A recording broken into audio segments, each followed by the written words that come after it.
हम बहुत सारी चीज़ों की तैयारी करते हैं। जब हमें एग्ज़ाम देना होता है तो एग्ज़ाम से पहले हम पूरी तैयारी करते हैं कि हम किसी भी तरह से फेल ना हो जाए। हमें किसी जॉब इंटरव्यू के लिए जाना होता है तो उस इंटरव्यू के लिए भी हम पूरी तरह से तैयारी करके जाते हैं। वो चाहे मेंटली तैयारी हो, वो चाहे फिजिकली तैयारी हो, वो चाहे हमारे जो टॉपिक आए हैं, जिस चीज़ को लेकर हम इंटरव्यू देने के लिए जा रहे हैं, वो चाहे उस चीज़ को लेकर तैयारी हो। हमें अगर किसी दूसरे शहर में या अपने किसी रिलेटिव के घर में या फॉरेन में बाहर कहीं जाना है तो हम उसके लिए भी पूरी तैयारी करते हैं। हम अगर कहीं जा रहे हैं 1 महीना रहने के लिए तो हम वो 1 महीने का पूरा इंतजाम करके जाएंगे, उस चीज की पूरी तैयारी करके जाएंगे। मेरे कहने का मतलब कि हम तकरीबन हर चीज के लिए तैयार रहते हैं। यस, हर चीज के लिए। लेकिन सवाल मेरे और आपके लिए, क्या हम मरने के लिए तैयार हैं? आप कहेंगे कि भाई ये कैसा सवाल है? यस, ये बहुत ही जरूरी सवाल है कि क्या हम मरने के लिए तैयार हैं। ओके, हम इस चीज को वचन से देखते हैं। हम पढ़ेंगे लूका अध्याय 2 और उसके वचन 29 को देखेंगे कि हे स्वामी, अब तू अपने दास को अपने वचन के अनुसार शांति से विदा करता है, क्योंकि मेरी आंखों ने तेरे उद्धार को देख लिया है। अब चलिए इस वचन के कॉन्टेक्स्ट को थोड़ा देखते हैं। कॉन्टेक्स्ट यहाँ पर यह है कि प्रभु यीशु को मंदिर में लेकर आया गया है, जैसे कि उस वक्त रीति थी, रिवाज था। और जब प्रभु यीशु को इस मंदिर में लेकर आया गया तो यहाँ पर इस मंदिर में, जो यरूशलेम का मंदिर था, वहां पर एक ये बुजुर्ग नबी बैठा हुआ था जिसका नाम है शमौन। अब ये जो साइमन है, या हिंदी में शमौन कहें, ये वेट कर रहा था, इंतजार कर रहा था उस मसीहा का जो कि इजराइल के उद्धार के लिए, छुटकारे के लिए आएगा। और जैसे ही ये प्रभु यीशु को आते हुए देखता है तो उसे अपने हाथों में लेता है और वो ये बात कहता है, पिता के आगे ये दुहाई देता है, ये प्रार्थना करता है कि हे स्वामी, अब तू अपने दास को अपने वचन के अनुसार शांति से विदा कर, अपने वचन के अनुसार। अब ये वचन क्या था जो परमेश्वर ने इसे दिया होगा? वचन यही था कि तुझे इजराइल के उद्धार का जो कारण बनने वाला है उसे देखना है। इजराइल को जो छुड़ाने वाला आएगा, जो मसीहा है इजराइलियों का, तुझे उसे देखना है। और जब तू उसे देखेगा तो तू मरने के लिए तैयार है। वो कहता है कि मेरी आंखों ने अब तेरे उस उद्धार को देख लिया है, तो मुझे शांति से विदा कर। मतलब ये कि शमौन मरने के लिए तब तैयार हुआ जब उसने प्रभु यीशु को देखा। देखिए, हम में से बहुत सारे ऐसे लोग हैं, और आज पूरी दुनिया में बहुत सारे ऐसे लोग हैं जो मरने के लिए तैयार नहीं हैं। हाँ, हम बहुत सी चीज़ों की तैयारी करते हैं, जैसे मैंने कहा, लेकिन ये बहुत ही फ्यू हैं, बहुत ही थोड़े हैं जो मरने के लिए तैयार। ये बहुत ही जरूरी विषय है। हम जब पढ़ते हैं बाइबल में ही, जब चैप्टर 12 को पढ़ते हैं, वहां पर एक धनी इंसान था जिसने बहुत मेहनत करी, बहुत पैसा कमाया, बहुत धन दौलत इकट्ठा किया, बहुत अनाज इकट्ठा कर लिया। हर चीज के लिए वो तैयार था, पहले से ही तैयार था कि अब मुझे किसी चीज की कोई कमी नहीं है। हम पैसे को लेकर भी कई बार तैयार होते हैं, ऐसे इस धनी इंसान की तरह कि ओके, मेरे पास अब सैलरी है, मैंने अपने फ्यूचर के लिए, रिटायरमेंट के लिए पैसा इकट्ठा कर लिया है, तो फ्यूचर में मुझे किसी तरह की टेंशन ना हो। मैंने यहाँ पर पैसा इन्वेस्ट कर दिया है ताकि मुझे किसी तरह की टेंशन ना हो। तो ऐसे ही ये इंसान भी पूरी तरह से सिक्योर अपने आप में फील कर रहा था कि मैंने बहुत धन, बहुत अनाज, फसल इकट्ठी कर ली है, तो मुझे किसी तरह के चिंता की कोई ज़रूरत नहीं है। लेकिन वो मरने के लिए तैयार नहीं था। शारीरिक चीजों के लिए तो वो तैयार था, अपनी सिक्योरिटी थी, लेकिन मरने के लिए वो तैयार नहीं था। और परमेश्वर की आवाज उसे क्या आती है कि हे मूर्ख, आज रात तेरा प्राण तुझसे ले लिया जाएगा, और ये सब कुछ जो तूने इकट्ठा किया है, इसका मालिक कौन होगा? कौन संभालेगा इन सब चीजों को? हमारी भी दौड़, बहुत सारे लोगों की आज दुनिया की दौड़ है, पैसे के पीछे, अपना नाम कमाने के पीछे, बड़ा घर बनाने के पीछे, कैसे ना कैसे करके हम वेस्टर्न यूरोपियन कंट्री में जाकर सेटल हो जाएं। इन सब चीज़ों के पीछे लगी हुई है कि हम बहुत अच्छा धन कमा लें, अच्छी जॉब को पाले। ओके, अपने आप में मैं कहूँगा ये चीज़ें गलत नहीं है। यस, हमें धरती के ऊपर रहते हुए इन चीज़ों की ज़रूरत है, लेकिन हमारा ध्यान कहाँ है, हमारा फोकस कहाँ है? ये चीज़ है जो मायने रखती है। अगर हमारा फोकस परमेश्वर को छोड़ इन सब चीज़ों की तरफ है, दुनिया की चीज़ों की तरफ है, संसार के पीछे है, पैसे के पीछे है, घर के पीछे है और कहीं बढ़िया जगह सेटल होने के पीछे है, तो इसका मतलब कि हम संसार के लिए तो तैयार हो रहे हैं, संसारिक चीज़ों के लिए, अपने फ्यूचर के लिए, जो कि धरती का फ्यूचर है उसके लिए तो तैयारी कर रहे हैं, लेकिन इस धरती के बाद का जो फ्यूचर है उसके लिए हमारी कोई भी तैयारी नहीं है। और अगर हमारी उसके लिए कोई तैयारी नहीं है, दुनिया के लिए चाहे हमने लाख तैयारियां कर ली है, बहुत कुछ चाहे इकट्ठा कर लिया है, बड़ा पैसा चाहे हमने कमा लिया है, लेकिन अगर हमारी आत्मा तैयार नहीं है परमेश्वर से मिलने के लिए, तो क्या ही फायदा, क्या ही लाभ होगा इस सब को कमाने का। यही कारण है प्रभु यीशु ने कहा कि क्या लाभ है इंसान को, क्या फायदा होगा अगर वो सारी दुनिया को हासिल कर ले और अपनी जान का नुकसान करा ले, अपनी जान का नुकसान करा ले, दुनिया के पीछे भागते भागते। ये सब कुछ जो भी हम घर में बनाते हैं, पैसा सब कुछ ये जरूरी है, लेकिन मरने के बाद क्या ही साथ जाएगा हमारे? कौन होगा इन सब चीजों का मालिक? हमारे बच्चे या रिलेटिव या कोई और? हम सबको ये सब चीजें यहीं पर छोड़कर जानी पड़ेगी, लेकिन हमारी आत्मा वो पिता के पास जानी है। और आत्मा ही वो चीज है जिसे हम लोग या लोग नेग्लेक्ट कर रहे हैं। वो आत्मा ही वो चीज है जिसकी कोई तैयारी नहीं कर रहा है। वो आत्मा ही असल इंसान है जिसके ऊपर मेहनत करनी चाहिए, जिसकी तैयारी करनी चाहिए, जिसके लिए हमारा फोकस होना चाहिए, एज वेल एज बॉडीली। हमारा फोकस हमारे उस असल इंसान की तरफ होना चाहिए कि ओके, कहीं वो नाश ना हो जाए। क्या मुझे उसकी सिक्योरिटी की चिंता है कि वो मेरी आत्मा तैयार है, सिक्योर है, प्रिपेयर है परमेश्वर के सामने खड़े होने के लिए? तो ये धनी इंसान तैयार नहीं था। फिर और दूसरा धनी इंसान जो लाजर के साथ था, जब जिसके बारे में हम लूका 18 में पढ़ते हैं, नहीं 16 में पढ़ते हैं, तो वो धनी इंसान भी तैयार नहीं था, जिसका अंत क्या हुआ? वो नरक में, आग में गया। तो यस, एक तरफ ये साइमन है, शमौन है, जो कि प्रभु यीशु को मिलने के लिए, प्रभु यीशु के पास जाने के लिए तैयार था, जो कि मरने के लिए तैयार था। दूसरी तरफ ये धनी इंसान है जो मरने के लिए बिल्कुल भी तैयार नहीं है। फिर हम एक और इंसान को देखते हैं, पौलुस को। संत पौलुस मरने के लिए वो भी तैयार था। फिलिपियों अध्याय 1 और उसके वचन हम 21 को पढ़ते हैं। यहाँ पर संत पौलुस क्या कहते हैं, सुनिए। क्योंकि मेरे लिए जीवित रहना मसीही है, कि अगर मैं जिंदा रहूं तो मसीही में जिंदा रहूंगा और मसीही मुझ में जिंदा रहेगा। तो जिंदा रहना मेरे लिए बस मसीही है, सब कुछ मसीही है, उसके अलावा कुछ नहीं। मेरा अपना कैरियर नहीं, मेरा अपना फ्यूचर नहीं, मेरी अपनी सिक्योरिटी नहीं, मेरा अपना परिवार नहीं, सिर्फ मसीह यीशु। बोले कि मेरे लिए जिंदा रहना मसीही है और मर जाना लाभ है। अगर मैं इन सांसों को छोड़ देता हूँ, मर जाता हूँ, जिंदगी को छोड़ देता हूँ, तो ये मेरे लिए लाभ की बात है, अच्छी बात है। क्यों अच्छी बात है? क्योंकि मैं दोनों के बीच अधर में लटका हूँ। जी तो चाहता है कि कूच करके मसीह के पास जा रहूं, क्योंकि ये बहुत ही अच्छा है। वो कहता है कि जी तो करता है कि इस दुनिया को छोड़कर कूच करके मसीह के पास चला जाऊं, परमेश्वर की उपस्थिति में, परमेश्वर की प्रेजेंस में चला जाऊं। अब वो इतने दावे से ये सारी बातें क्यों कह सकता था? क्योंकि वो तैयार था। हाँ, क्योंकि वो तैयार था। अब आप कहेंगे कि हमें तैयार कैसे होंगे? हम मरने के लिए या प्रभु यीशु के साथ जाने के लिए, प्रभु यीशु से मिलने के लिए हम तैयार कैसे होंगे? वेल, हम शुरुआत करते हैं शुरुआत से ही, जो हमने पढ़ा शमौन के बारे में। शमौन तब तक तैयार नहीं था जब तक उसने प्रभु यीशु को नहीं देख लिया था। और जैसे उसने प्रभु यीशु को देखा, उसके अंदर से ये प्रार्थना निकली कि प्रभु, हे स्वामी, हे ईश्वर, हे खुदा, मैं मरने के लिए तैयार हूं। अब अपने दास को शांति से इस धरती से, इस दुनिया से विदा कर दे, अलविदा कह दे। अब वो तैयार था प्रभु यीशु को देखने के बाद।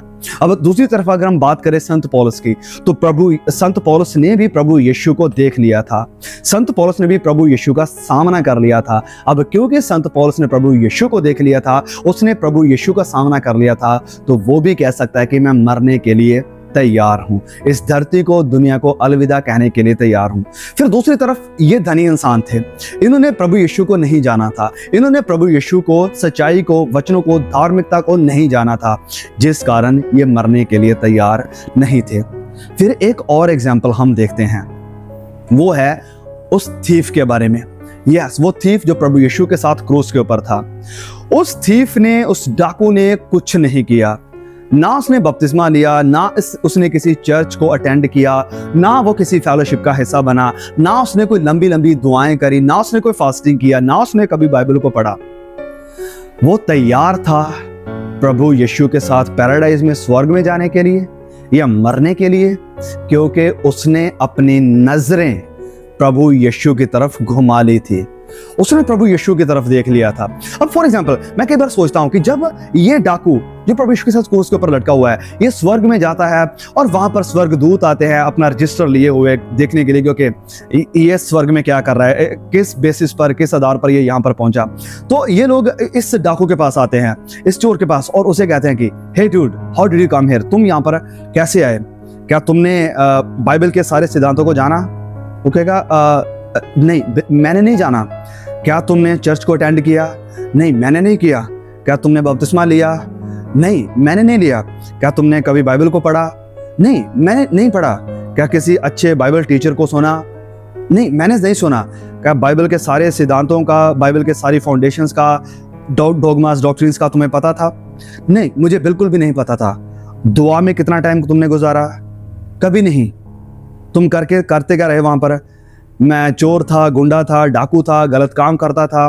तुम यहां पर क्या कर रहे हो? तुम्हें यहां पर किसने भेजा? तुम यहां पर कैसे आ गए?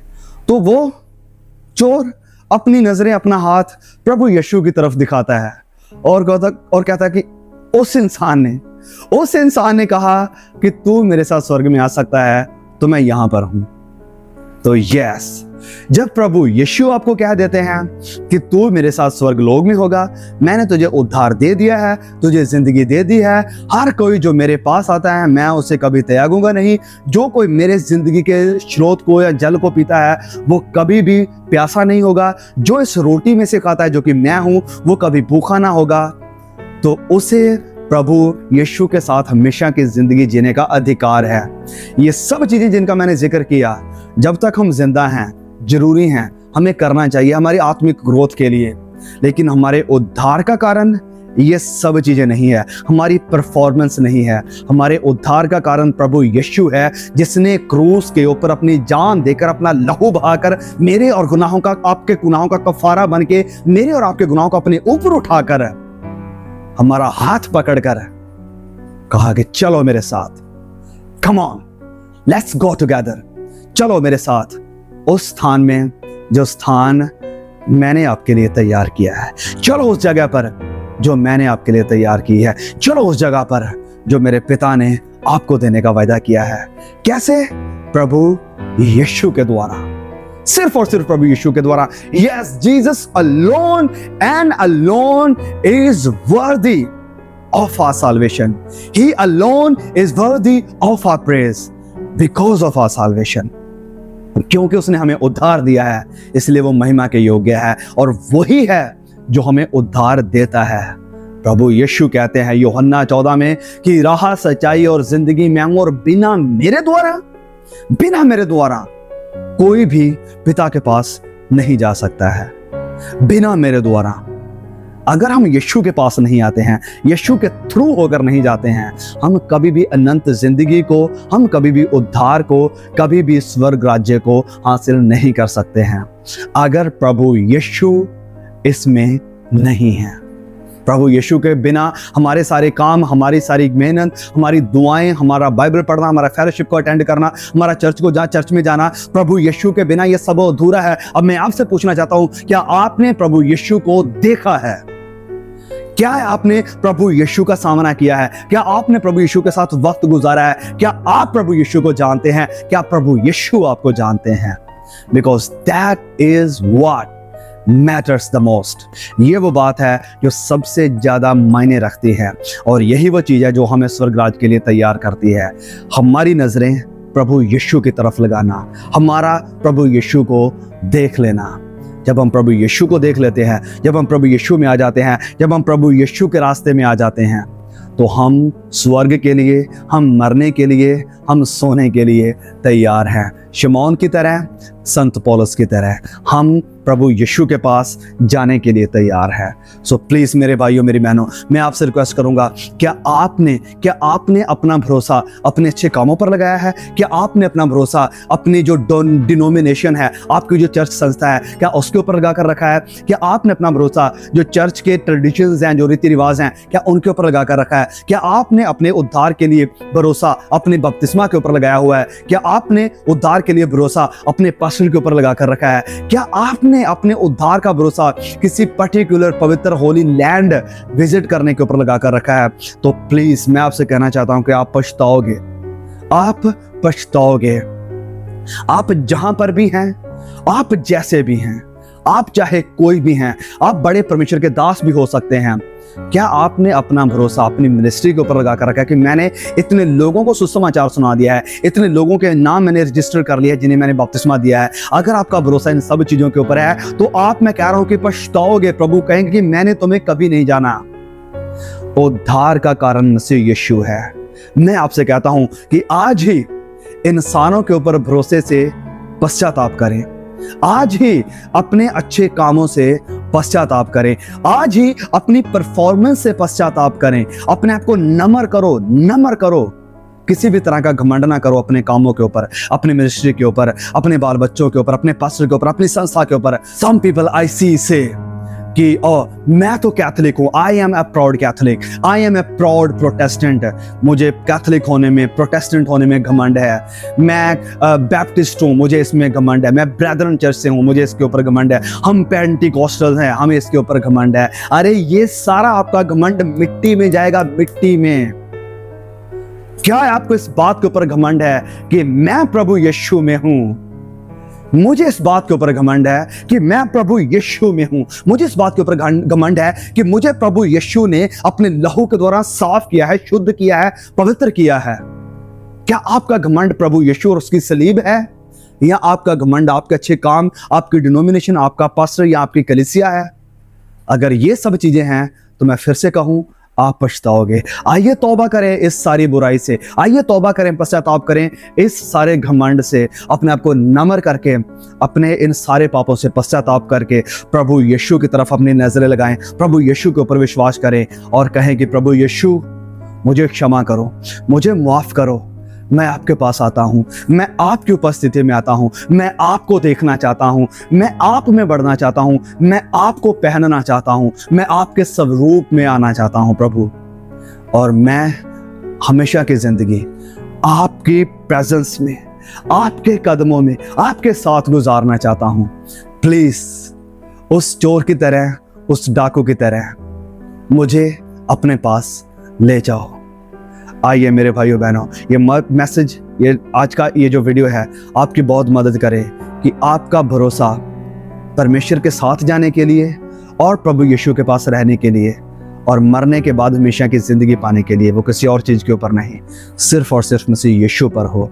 इफिसियन 2:8 में जैसे लिखा है कि we are saved by grace through faith in Christ alone and that is not of our good works that we may be proud of this.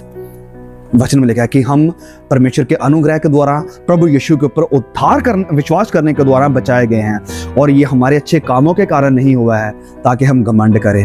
तो यस, ये हमारे अच्छे कामों का नतीजा नहीं है, प्रभु यीशु के द्वारा। तो मैं आपसे कहूंगा कि आपने अपनी नजरें प्रभु यीशु के ऊपर लगाई हैं, जैसे इब्रानियों 12 में लिखा है कि आइए हम अपने उद्धार करता, हमारे उद्धार के, हमारे विश्वास के कर्ता और इसे संपूर्ण करने वाले प्रभु यीशु की तरफ ताकते रहें। आइए मैं और आप उस डाकू की तरह, शमौन की तरह, संत पौलुस की तरह प्रभु यीशु की तरफ ताकते रहें, ताकि हमें किसी भी तरह का डर ना हो कि मरने के बाद हमारा क्या होगा, क्योंकि हम जानते हैं कि अगर हम मसीह यीशु में हैं तो हम पौलुस की तरह कह सकते हैं कि मैं चाहता हूं कि हमेशा की जिंदगी इस दुनिया को छोड़कर पिता प्रभु यीशु के साथ जा रहूं, इस दुनिया को कूच करके, इस दुनिया को अलविदा कह के प्रभु यीशु के पास चला जाऊं। जैसे शमौन कहता है कि हे पिता, हे परमेश्वर, मेरी आंखों ने तेरी नजात को, तेरी साल्वेशन को देख लिया है, अब अपने दास को शांति से विदा कर। हम भी शांति से विदा हो सकते हैं इस दुनिया को छोड़कर जब हमारी नजरें प्रभु यीशु की तरफ लग चुकी हैं। May God bless you. Please share the message. आमीन।